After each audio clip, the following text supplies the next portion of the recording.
ahora con el arquitecto Alberto Sánchez Aizcorbe, que es candidato actualmente alcalde de La Victoria y ahora candidato a la alcaldía de Lima Metropolitana por Fuerza Popular. Él se inscribió ayer.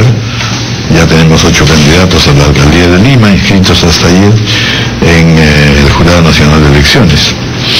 Las candidaturas para los alcaldes provinciales suman 326, mientras que las distritales 2.703 a nivel nacional. En general hay una cifra aquí que es impresionante, que la da el Diario de la República, más de 100.000 candidaturas para elección de octubre. O sea que en realidad estamos en la candidatitis. Julio lleno de candidatos. Ustedes también, nosotros debiéramos ser candidatos. No, realmente da envidia. Yo no aplico para presidenta de mi cuadra. Muy bien. Alberto, bienvenido. Estas reflexiones no vienen para desanimarte, sino al contrario. Decimos todavía hay gente que se la juega. Pero que haya también lucidez en el electorado, ¿no es cierto? Y que se vea, en fin, que no todos son iguales. Pueden ser 100.000, pueden ser 200.000, pero los elegidos serán pocos y ojalá que sean todos meritorios, ¿no es cierto? Dos cosas que en tanto que amigo te lo pregunto, es decir, tú has estado muy próximo al doctor Luis Castañeda Locio, ya has pertenecido también a su agrupación, por él llegaste entiendo, a la alcaldía de La Victoria, y en segundo lugar, ¿por qué este salto de La Victoria a Lima? Toda vez que en verdad la gestión tuya en La Victoria ha sido interesante, pero seguramente una gestión buena debe exigir también una continuidad mayor que solamente un periodo municipal, ¿verdad? Bueno, en realidad, Raúl, sí, así es. La Victoria no solamente necesita los 2 periodos que he estado, sino 2 periodos más, probablemente, para encauzarse. Porque el descuido de La Victoria ha sido muy grande, de 30, 40 años, entonces ponerlo al día era difícil. Creo que lo he dejado encaminado. Y para lo primero que me preguntabas, o tu interés era si mi ambición, porque es una ambición, me parece legítima, cuando ingresé directamente ya hace algunos años, como tú dices, con el doctor Castañeda, que me encargó la presidencia del tren ejecutivo del tren eléctrico, de la Autoridad Autónoma del Tren Eléctrico, sí fijé como arquitecto mi visión para Lima y la necesidad de que esa visión se pueda transformar y se pueda lograr una ciudad amable, sana, diseñada para el hombre, no para el automóvil. Y desgraciadamente esa ha sido la corriente de estos últimos años, que la ha continuado la alcaldesa Villarán al ampliar avenidas, al continuar con unos proyectos importantes, pero que están privilegiando al automóvil.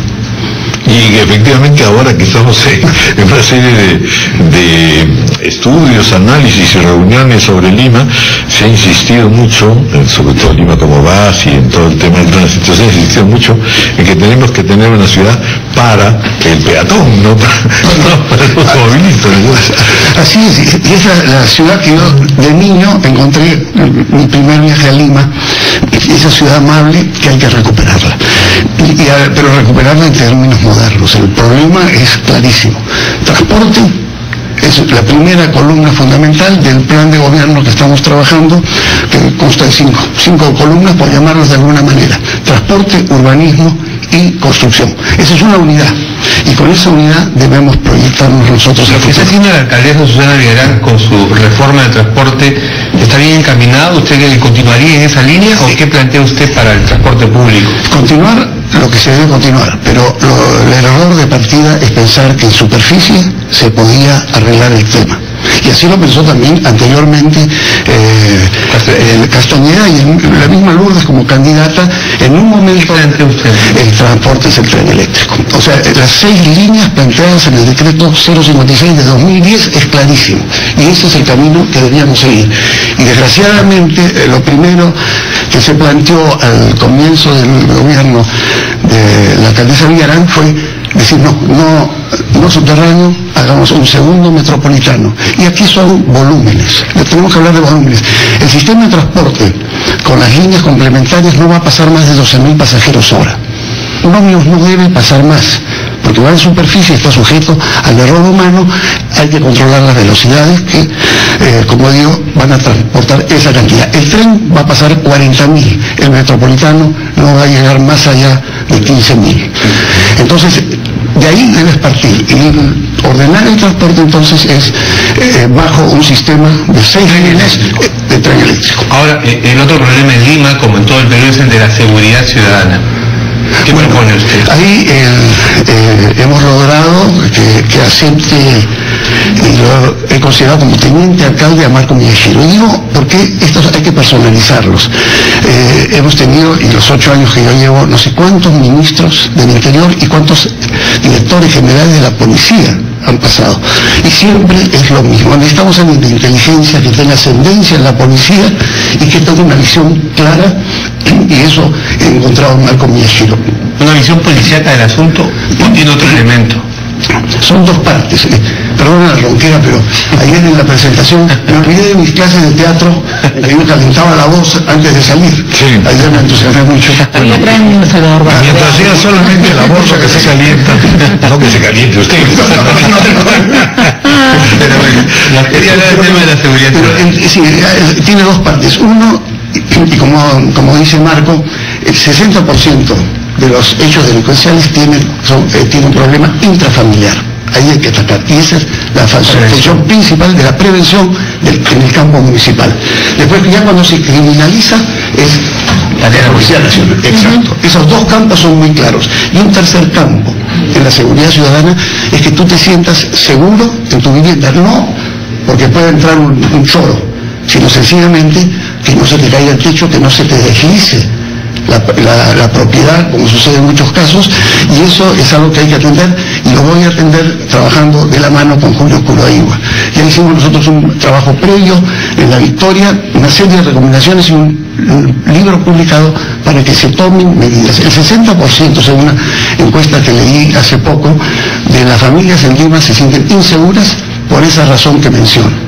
Hay que hacer muros de contención, hay que proteger la vivienda y sobre todo la vivienda popular, que muchas veces o en la mayoría de los casos se ha hecho espontáneamente, informalmente. Así es. No con la... Pero en eso Julio Curoaigua tiene mucho avanzado y toda una publicación en realidad sobre el tema de la terrible inseguridad, sobre todo en urbanizaciones, instalaciones, en fin, de viviendas. Pero una cosa que me interesaría que nos dijera usted es en realidad esta situación tan curiosa de que los candidatos principales para Lima son todos alcaldes o exalcaldes. O sea, en realidad desprendemos una cosa que es importante y que desgraciadamente no se ha tenido en cuenta en las leyes municipales. Es decir, que en realidad, en la medida en que estemos hablando de gestión que no sea política, sino fundamentalmente ciudadana, distrital, vamos a necesitar menos políticos. Y sin embargo, los alcaldes o exalcaldes que se presentan en realidad están en una carrera, se han profesionalizado en el tema, pero en el fondo quieren llegar hasta la presidencia de la República, que siguen más de alcaldes. No, yo pienso igual. O sea, todo mi intento este último año ha sido trabajar en ese sentido. Es decir, este es un tema netamente municipal. Tenemos un problema en Lima que somos demasiados alcaldes, ¿no? Entonces yo creo que eso debe irse racionalizando en el tiempo. No es momento de plantearlo, pero indudablemente que 42 cabezas tengan que ver en una ciudad de 10 millones de habitantes es complicado. Pero vamos es un monstruo de 42 cabezas. Exacto. Entonces eso, yo pensé que se podía trabajar a partir de las mancomunidades, ¿no? Y se impulsaron mucho las mancomunidades, pero se dejaron. Se abandonaron como siempre pasa. Entonces hicimos un esfuerzo para la mancomunidad de Lima Centro y en este momento está suspendida. Está con todo lo de la ley porque cumplimos con todo, hasta con el SNIP, pero está detenida porque no hay la decisión política. Me imagino que además administrar un distrito tan complejo como La Victoria debe ser como un ensayo de lo que puede pasar con Lima. Porque tiene todos los problemas y las virtudes del resto de la ciudad. De acuerdo, para mí no digo un laboratorio, pero sí, en cierta medida un laboratorio, porque todos los problemas los encuentras ahí, todos. No hay uno que no se digamos, es más chiquito. Pero la satisfacción que he tenido ayer, por ejemplo, de tomar el diario El Comercio y ver que estamos nosotros a la mitad de la tabla en cuanto a delincuencia, ¿no? ya lo ves claramente. Pero la Victoria siempre fue percibida como uno de los distritos más peligrosos de él. Más peligrosos, pero en fin, aparece... Lo han reducido. Aparece en la mitad, si ustedes ven, está clarísimo. Entonces, en ese camino debemos continuar. Y lo que hicimos inicialmente, y dio resultado, desgraciadamente después no se proyectó como quise, lo planteé en la primera asamblea con la alcaldesa Villarán, fue aplicar, ¿cómo se llamó en Bogotá? El plan Zanahoria. Y en 30% redujimos en 2 años la cantidad de muertes violentas. 30%. Y ese es un estudio hecho, una tesis universitaria hecha por el doctor Málaga, especialista que ha trabajado en la Organización Mundial de la Salud y la Panamericana de la Salud, que silenciosamente, sin avisarnos, fue llevando las estadísticas y nos presentó la tesis. 30% la cantidad de reducción de muertes violentas y de suicidios, con todos los datos muy bien recogidos hasta el grado de alcoholismo en que se cometió cada hecho, inclusive los accidentes de tránsito. Entonces ahí tú tenías una fórmula que te hubiera permitido extenderlo a Lima, porque nos sucedía, ¿no? Tú cerrabas el bar, cerrabas lugares muy peligrosos como hemos tenido en San Pablo, en las cámaras de gas donde la gente iba prácticamente a morir, pero se iban al distrito vecino. Entonces tenemos que tomar medidas en ese sentido completas. Sí, la política. ¿Cómo llega usted a... Es rara la combinación. ¿no? Invitado al PPC en la Victoria. Mire, hablemos de dos, Sana Villarán y de Lucho Castañeda. Evidentemente, y antes estuvo Lourdes Flores. Estamos hablando de que, y también ocurre en muchas ciudades, un exitoso alcalde de una capital, normalmente puede ser también candidato presidencial, ¿no es cierto? Sí, pero no en ese sentido, porque también yo tengo un techo. Así que no, voy a usar mi techo en lo que sé hacer, que es la ciudad, el diseño urbano. No hay ningún otro deseo adicional. No, ser un buen alcalde. Ya puede ser que empiece a chochar. Acá somos... A mí me están diciendo el tío, y aquí somos 2 tíos, Raúl y yo, Ricardo y Patricia, son los sobrinos. Ellos no pueden decir a tío a mí y a tío Raúl también. Gracias por lo que nos toca, pero no tanto. También tenemos sobrinos nosotros. Bueno, el tema lo empecé a tratar hace un año, y el 9 de agosto, no voy a decir por qué razones, para mí es un día muy importante en mi vida. Hicimos un recorrido, y fuimos en el tren eléctrico, por supuesto, hasta Villa El Salvador, y ahí anunciamos un movimiento, empezamos a recoger firmas, pero como movimiento municipal, y a conversar con los diferentes líderes para decir, mira, vamos a hacer un movimiento municipal que no piense en el 2016, sino en el 2014, y un buen ejercicio. Y así conversé con varios líderes, y al final he encontrado en Fuerza Popular, especialmente en Keiko Fujimori, una persona, una mujer, especialidad con una visión realmente de estadista, una unidad muy grande dentro del partido, una juventud increíblemente, sino satisfactoriamente bien preparada, y me sentí muy cómodo. Y cuando ya se hubo que cristalizar, y por ejemplo PPK me considero que era un poco ilusa mi situación, mi propuesta, vi que aquí me recibían con los brazos abiertos, y tengo una serie de impresiones muy buenas, ¿no? Por ejemplo, comentando con Fernando Sillones, con el que tenía mucha relación de amistad, y por el tema especialmente de la parada, que fue para él un poco frustrante, sí, y lo hemos conversado mucho, y nos encontramos la semana pasada en una convención en Cieneguilla, en que había pues los candidatos a presidente de las regiones. Yo nunca había visto así, 2 días de discusión, de intercambiar ideas. Entonces he encontrado mucha coherencia en este partido. Sí, usted guarda buenas relaciones con Luis Castañeda.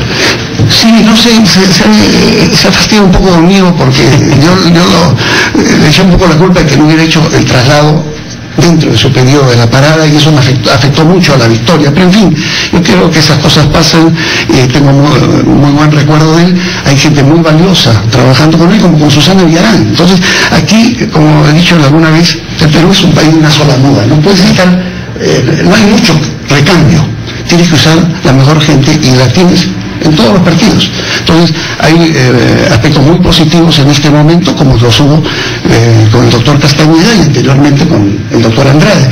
Los mejores elementos deben ponerse la camiseta de la ciudad. Esa es la intención. ¿Se siente cómodo en el fujimorismo? No por, entendemos la buena impresión que le provoca Keiko Fujimori, que es una persona que además ha aprendido en todo este tiempo a hacer política, sí. Pero es un partido que pareciera estar en su interior dividido, con problemas. ¿No teme que le pase lo mismo que a Susana Villarán? No creo, porque yo le he preguntado, a Keiko yo no la conocía, la conocí y me causó esta tan buena impresión. Y el otro día le dije, bueno, ¿cuál es la razón? Porque a Alberto Fujimori no lo conozco, nunca he hablado con él. Y me dice que su relación es muy buena. Yo veo en el escritorio de Keiko, los dibujos que ha hecho el padre, los tiene por todas las paredes y no veo ninguna fisura en ese sentido, pero no quiero hablar más porque no conozco el interior del partido. Sí sé que hay coherencia, he visto una unidad y eso, lo importante es la libertad también que se les dio para hacer el planteamiento del plan de gobierno, trabajar con los equipos. Usted mencionaba a Susana Villarán y al equipo que llegó con ella, pero al final no resultó en la cancha. ¿Con qué equipo usted? Bueno, es que es un equipo, yo pienso, un poco improvisado, que es algo de la característica, desgraciadamente, de la alcaldesa Villarán, las demoras que ha tenido, por ejemplo, en tomar las decisiones, que tanto insistió durante un año, que tenía una relación tensa con ella por lo de la parada, hasta que al final tomó la decisión. Todas esas demoras, sobre todo, que se pueden hacer bien al comienzo del gobierno. Entonces, nosotros sí hemos, no quiero entrar, además, todo su equipo fue revocado. O sea, eso no sucedió antes, quiere decir que no era un equipo que estaba funcionando bien. Y en este momento nosotros tenemos sí un equipo, entrevistamos a todos los candidatos, he podido ver que hay calidad y que vamos a hacer el mejor trabajo posible, y no sé lo que pasará la próxima semana en Brasil, pero el 5 de octubre la naranja mecánica va a ganar el equipo. Sí, visto que está usted muy futbolístico. Bueno, muchas gracias, arquitecto, y felicitaciones pues por esta candidatura. Vamos naturalmente a conversar con la mayoría de candidatos de Lima y también en el caso de los presidentes regionales. No llegaremos a las 100.000 candidaturas, necesitaríamos más de un año para la entrevista, pero suerte. Muchas gracias. Muchas gracias, Raúl. Gracias, Ricardo. Gracias, Patricia. 9:37 de la mañana, vamos a hacer una pausa.